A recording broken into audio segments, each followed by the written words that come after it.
Fatimah Zahra. Riwayat hidup singkat Fatimah Zahra. Fatimah Zahra adalah putri Nabi Muhammad SAW dan Khadijah. Ketika dia sudah dewasa, dia menikah dengan Ali bin Abi Thalib. Dari pernikahan tersebut, melahirkan Hasan dan Husain. Fatimah Zahra sangat terkenal di dunia Islam dikarenakan dia yang paling dekat dan paling lama hidup dengan Rasulullah SAW. Rasulullah sendiri sangat menyayanginya dikarenakan dari dialah keturunan Nabi Muhammad SAW berkembang dan menyebar hampir ke seluruh negeri Islam. Fatimah Zahra dilahirkan di Mekah pada tanggal 20 Jumadil Akhir, 18 tahun sebelum Nabi Muhammad hijrah, atau tahun kelima dari kerasulan. Fatimah Zahra adalah putri bungsu Rasulullah SAW setelah Zainab, Ruqayyah, dan Ummu Kulsum. Saudara laki-lakinya yang tertua adalah Qasim dan Abdullah, meninggal dunia pada usia muda. Kehidupan Fatimah dibagi menjadi dalam dua periode. Pada masa kanak-kanak, dia hidup di Mekah, dan pada masa remaja serta dewasa, dia hidup di Madinah. Pada periode masa kanak-kanak di Mekah, keluarganya hidup keadaan menyedihkan, banyak tekanan dan penyiksaan. Karena pada masa itulah babak baru Rasulullah SAW pada periode remaja dan dewasa di Madinah.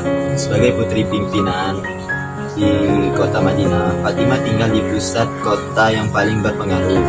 Fatimah telah memperkaya sejarah wanita selama masa itu. Kehidupan rumah tangga Fatimah sangatlah sederhana, bahkan sering juga kekurangan, sehingga beberapa kali harus menggadaikan barang-barang keperluan rumah tangga mereka untuk membeli makanan. Sampai-sampai kerudung Fatimah pernah digadaikan kepada Yahudi Madinah untuk memenuhi kebutuhan rumah tangga mereka.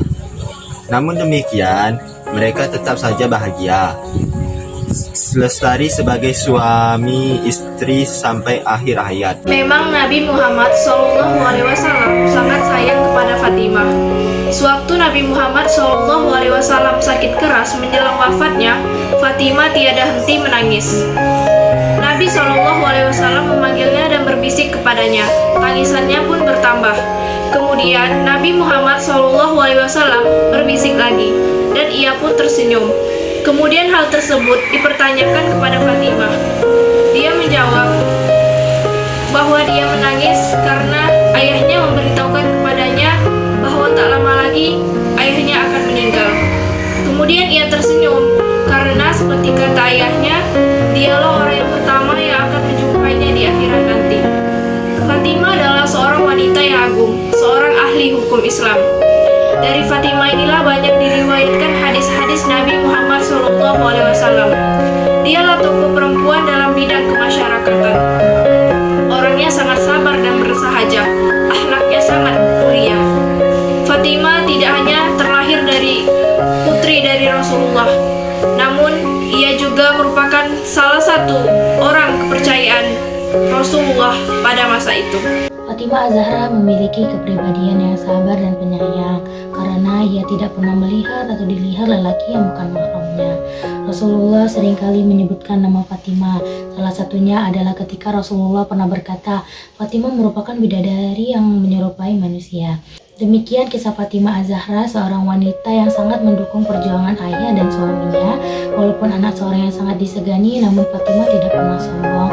Ia adalah seorang istri yang sangat sederhana hidupnya tanpa banyak menuntut kepada suaminya. Fatimah sangat patut kita jadikan teladan utama. Dari pernikahannya dengan Ali bin Abi Thalib, Fatimah memiliki 4 anak, yaitu 2 anak laki-laki Hasan dan Husain, dan 2 anak perempuan yaitu Zainab dan Ummu Kulsum. Hasan dan Husain sangat disayangi oleh Rasulullah SAW. Sebenarnya ada satu lagi anak Fatimah Az-Zahra bernama Muhsin, tetapi Muhsin meninggal dunia saat masih kecil. Uwais Al-Qarni memiliki nama lengkap Abu Amru Uwais bin Amir bin Jaza Al-Qarni Al-Muradi Al-Yamani, adalah penduduk dari Qoran di Yaman. Ia lahir pada tahun 594 Masehi dari Bani Murad dan meninggal pada tahun 657 Masehi. Dimakamkan di Rokkah, Suriah. Ia juga pernah ikut dalam perang Siffin. Rasulullah SAW memang tidak pernah bertemu dengan Uwais Al-Qarni. Namun nama Uwais disebut oleh Rasulullah. Uwais hidup pada zaman Rasulullah SAW dan tinggal bersama ibunya di Yaman.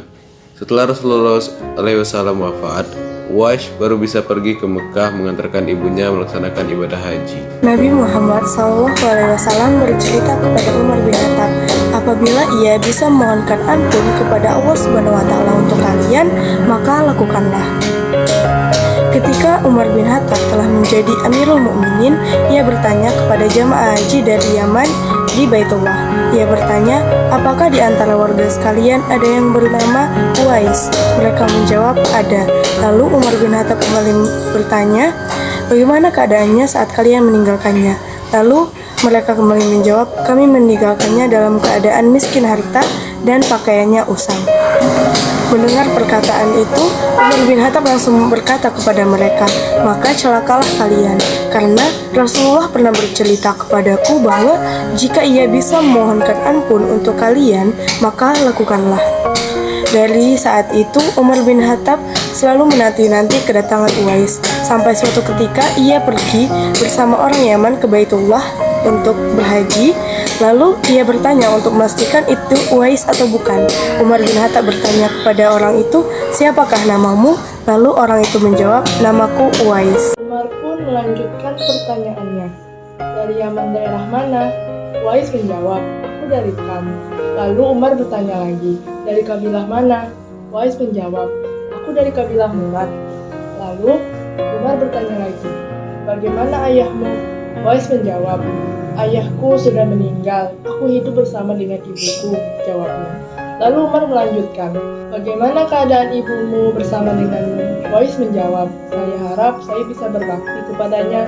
Lalu Umar bertanya lagi, apakah engkau pernah terkena suatu penyakit? Lalu Uwais menjawab, ya benar, saya pernah terkena penyakit kusta, lalu meminta kesembuhan kepada Allah dan Allah menyembuhkannya. Lalu Umar bertanya, apakah engkau masih ada bekas dari penyakit tersebut? Uwais menjawab, di lenganku ada bekas sebesar dirham. Lalu ia menunjukkannya kepada Umar. Setelah Umar melihat hal tersebut, ia segera memeluk Uwais dan berkata, engkaulah yang diceritakan oleh Rasulullah, mohonkanlah kepada Allah ampun untukku. Lalu Uwais berkata, masa saya harus memohonkan ampun untukmu, wahai Amirul Mukminin? Lalu Umar berkata, ya benar. Umar terus meminta Uwais untuk memohonkan ampun untuknya, dan Uwais segera memohonkan ampun untuk Umar. Setelah itu, Umar bertanya mengenai arah tujuan Uwais setelah musim haji. Lalu Uwais menjawab, saya akan pergi ke penduduk Murad dari penduduk Yaman ke Irak. Lalu Umar berkata, saya akan meminta surat ke wali kota Irak mengenai kamu. Lalu Uwais menjawab, saya bersumpah kepada Anda, wahai Amirul Mukminin, agar engkau tidak melakukannya. Biarkanlah saya berlalu lalang di antara banyak orang tanpa dipedulikan orang. Teladan yang bisa kita ambil dari Uwais Al-Qarni. Uwais Al-Qarni dikenal sebagai sosok yang sangat sederhana. Hidupnya tidak bergelimang dengan harta. Ujian hidup diterima dengan ikhlas, dengan tetap tidak meninggalkan usaha dan kerja keras untuk keluar dari ujian tersebut. Termasuk ketika ia diuji penyakit kusta oleh Allah Subhanahu wa Ta'ala. Uwais Al-Qarni juga dikenal sebagai sosok yang taat dan hormat kepada ibunya. Sebagian hidupnya digunakan untuk merawat dan mendampingi ibu yang sangat ia sayangi. Walaupun ia diperhatikan sang penguasa waktu itu, yaitu Umar bin Khattab, tetapi Uwais Al-Qarni tidak memanfaatkan kesempatan dan fasilitas untuk bersenang-senang.